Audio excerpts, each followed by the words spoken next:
E quando a gente é a própria macumba, quando a gente é o próprio feitiço, quando a armadilha está dentro de nós? Existem coisas na nossa vida que a Bíblia ensina a gente a fugir delas, porque não há vitória contra essas coisas. Há apenas fuga. Por exemplo, quando em 1 Coríntios 6 se diz: fujo da impureza. Não adianta você negociar com os seus desejos e fantasias pessoais mais macabras, seus desejos de feitiçarias, de sexo desenfreado, de orgias. Isso constitui o nosso inconsciente, o nosso id, o nosso princípio do prazer.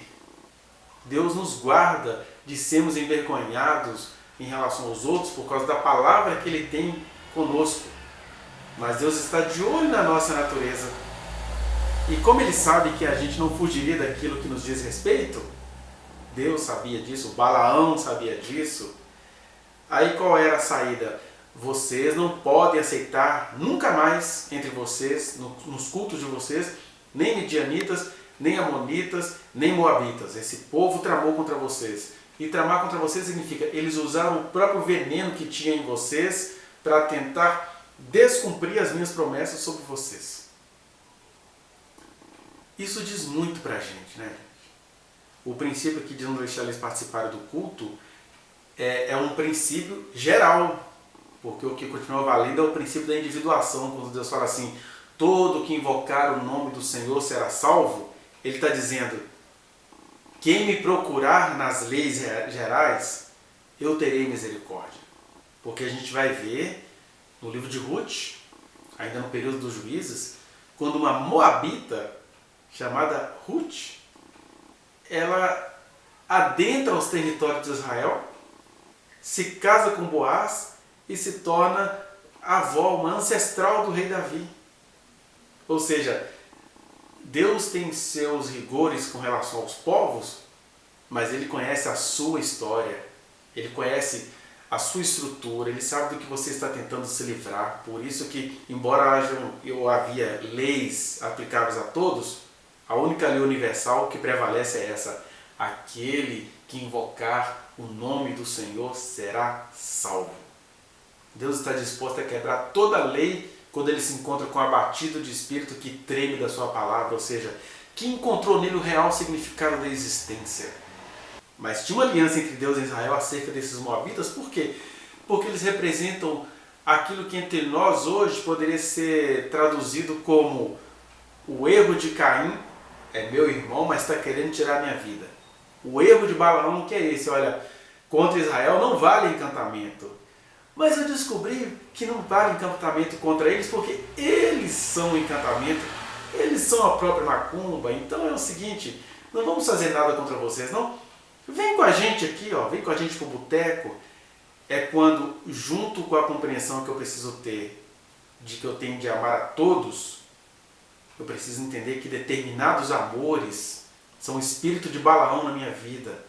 Determinadas amizades só estão aí para não deixar-me caminhar, não me deixar caminhar.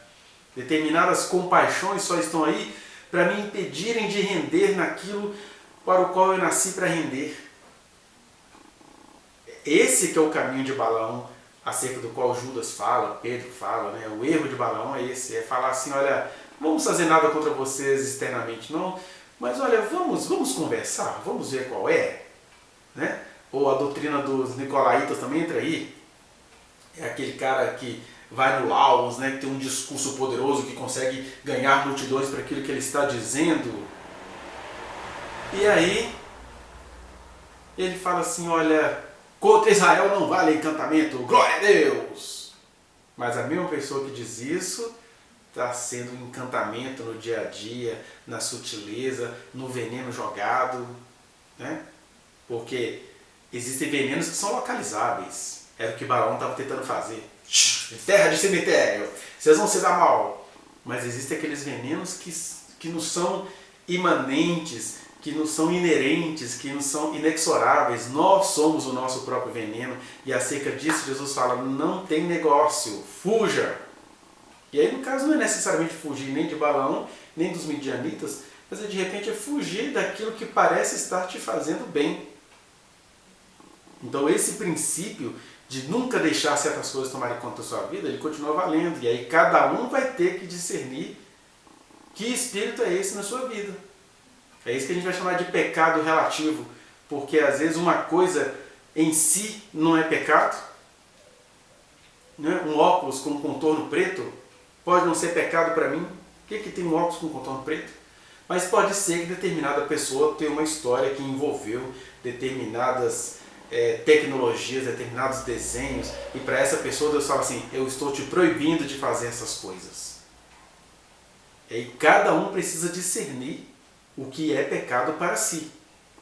Se o primeiro israelita discernisse isso, olha, tem mulheres entrando aqui acontecendo isso, certamente a praga não tomaria conta de Israel depois, porque o Balaão não conseguiu amaldiçoar Israel aos olhos dos midianitas, mas ele conseguiu fazer Israel ser uma maldição, e muitos morreram ali.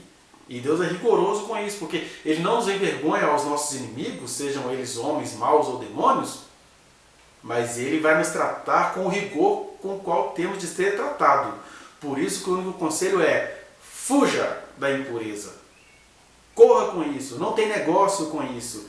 Não dá para você conversar com suas próprias cobiças. E é claro, a cada um conforme o entendimento que recebeu. Né? Porque a gente começa a querer encontrar purificações em relação à vida do outro. A gente começa a procurar sinais externos nos outros. Deus fala assim: não, o pior inimigo habita dentro de você. Quiçá o pior inimigo não é você mesmo, o seu inimigo. Então a gente muitas vezes é pego nesse erro de Balaão. A gente é pego em nome do próprio amor, ou em nome da própria vontade de trabalhar, em nome da própria eficiência. E aí a gente vai se degenerando, a gente vai se corrompendo, né? Você tem uma coisa que a gente precisa entender, é isso: muitas pessoas na nossa existência jamais serão julgadas por corrupção, porque elas são a corrupção, elas foram formadas em corrupção. Então elas não praticam a corrupção, porque quem não precisa praticar, já é. Muitas pessoas nunca vão cair endemoniadas, porque nenhum demônio quer possuí-las, porque elas já ficaram todas possuídas. Diga-se de passagem, aqueles homens religiosos que mataram Jesus, eles jamais cairiam endemoniados. Mais esperança há para o endemoniado do que para um sumo sacerdote que não cai espumando de demônio, mas chama Jesus de blasfemo.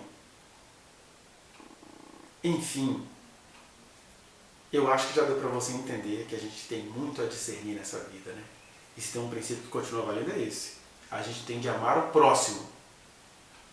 Mas amar a todos não significa amar tudo. A gente tem de ser acessível a todos, mas a gente precisa também discernir quando todos está se tornando tudo, porque aí tudo vem toda impureza, vem toda loucura, vem toda nojeira, que também nos habita. E aí jamais iria de fora, porque para fora os nossos olhos estão abertos. E aí vem de dentro, foi o que Jesus falou. A maior macumba não é aquela que entra pela boca, ou aquela tatuagem que você tem, ou o piercing que você usa, ou o estilo de música que você gosta. O que contamina o homem, e o Balaão tinha sacado isso, é o que vem de dentro. De dentro do coração do ser humano é que emerge os adultérios, os ódios, as contendas, as guerras e todo tipo de julgamento. E aí Jesus fala: isso não pode habitar em você. Isso não dá para você conversar com isso. Isso corta. Não tem conversa todos os dias da sua vida. Não se relacione com essa coisa ruim que há em você. Que o Senhor te livre do próprio mal que você é. Né? Como alguém muito sabiamente orou: Senhor, não te peço que os livre do mundo, mas que os livre do mal, e peço ao Senhor que me livre de mim mesmo. Essa é uma das orações mais sinceras que você já ouviu e que todos nós precisamos fazer para não cairmos no espírito de Balaão. Este inimigo que nos habita, que nos constitui, ele tem de ser abominável das nossas assembleias para sempre.